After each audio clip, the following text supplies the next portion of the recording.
Jadi bila dah Pakai habis praktikal 3 bulan, budak tu pun belah. belah, pergi sambung belajar. Maka tinggallah owner terkebil-kebil macam mana nak edit ni. Sebab budak praktikal tu menggunakan Gmail account dia. Dia. Maka apa nak kena buat? Um, Ah, Panjang cerita dia. betul lah. Antara kalau satu nak check boleh beginilah. Antaranya Hmm, tekan 3 titik ni, Ya. business profile setting, tengok anda Yeah. tu apa level dia. Kalau makam dia, di Ya. sinilah anda boleh tambah. Sepatutnya di sini anda kena Boleh minta. kalau yang budak praktikal tu letak di manager lah, janganlah jadi Ya. owner. Betul. Kalau dah Betul, jadi betul, owner betul, kan betul. payah sikit lah kan. Ini pun baru ni kan ditambah oleh Google. Google Dulu lah. tak ada ni. Dulu tak boleh pindah milik. Oh, memang susah sikit lah dulu. Sekarang ni dah ada Ah, sedikit kemudahan. mm, mm, mm, mm, mm, mm, Okay. mm, mm, mm, mm, mm. Alright. Ya ini contoh-contoh dia lah. Kalau kita ada apa? Apa ya? Ini lah macam-macam lah kita nak buat kan. Lepas tu kita kalau nak tambah cawangan, bisnes pun boleh di kawasan-kawasan ini. Hmm. Advance inilah untuk anda letakkan lagi untuk maklumat-maklumat tambahan lah. Ya. Betul, So betul, betul. dia ada Swiss lah di sini. Swiss ni on off lah. Boleh Ya, I ya. kata kalian baca sikit lah, ikrok lah. Kan. Itulah. Okey. Apa lagi Tengok. saya macam ada satu benda yang tu. Oh, ya ni satu lagi. Kalian nak tahu kalau satu lagi kita boleh selain daripada cara organik dan juga ni sistem ni juga ada function yang menarik iaitu anda boleh tekan booster ni. Sama ada di telefon boleh, di desktop boleh, nama dia advertise. Yang mana anda boleh kira terus lancarkan iklan lah. Lagi kalau orang cari bisnes anda pasang dengan ini dengan organik anda update sur Kita panggil Google Ads lah untuk yang tu Google tu. Ads. InsyaAllah siapa-siapa yang memerlukan perkhidmatan Google Ads dan sebagainya yang tu kalau belajar pun ambil masa yang lama.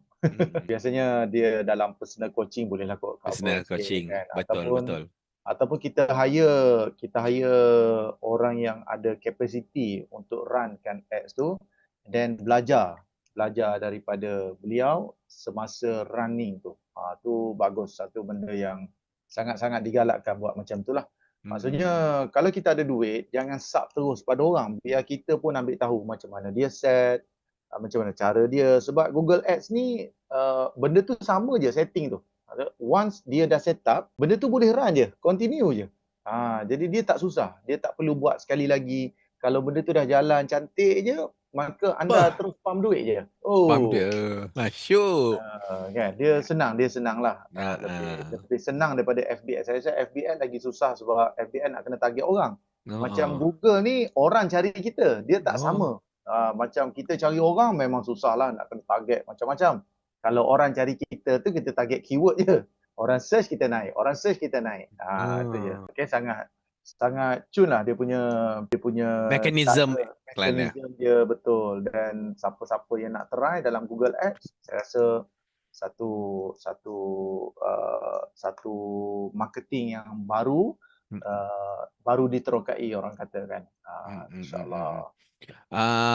Tanya Google Ads ni free ke? Apa pula free, bayar Sistem tu free tapi nak bagi dia berjalan tu kan dia letak duit. Oh. Ada isian dia. Ada isian baru dia jalan. Tak letak tak jalan. Dia macam petrol lah. Jangan isi petrol. Apa? Dia, Tamsilan. dia ada satu lagi ilmu dalam Google search ni, tuan-tuan dan puan-puan, kita dapat trace berapa ramai search keyword tu. Contohnya kelas AI.